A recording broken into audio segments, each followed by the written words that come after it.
19. My name is Chris Oakes with NovoNutrients, and we make food and feed from CO2. Now, global food-related emissions are going to go up by 2050, and the question really is by how much and what are we going to do about it? And as a marine biologist, I'm always excited to be reminded that the oceans are going to have a role to play in this. And as it relates to food, fisheries and aquaculture have that role. The more we can convert consumption to ocean-based proteins, the better. Ocean-based proteins have the smallest carbon footprint of all of the proteins that we like to eat.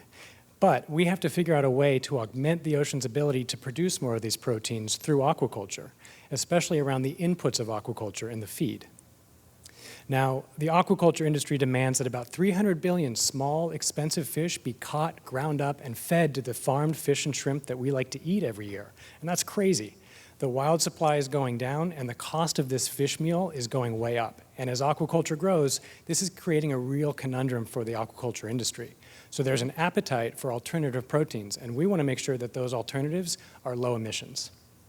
And so that's what we do using a gas fermentation process at NovoNutrients. We're able to take the industrial waste CO2, like from a cement plant, and using a little bit of energy from hydrogen, convert that into a microbial protein meal, as well as other feed additives for the aquaculture industry we call NovoCeuticals.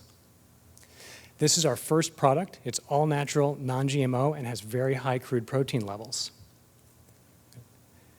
There are 6 sources of industrial emissions that we want to work with first. And there are a variety of ways that we can enter the market profitably, and we're starting with fish meal replacement and other high-value feed additives for aquaculture first, and then we'll move into other animal feeds and eventually food more broadly. Now, we've been supported along the way by biotech and impact investors and the global EPC firm Black & Veatch. We've also recently won the right to participate in a procurement program with Europe's largest aquafeed producer, Skretting.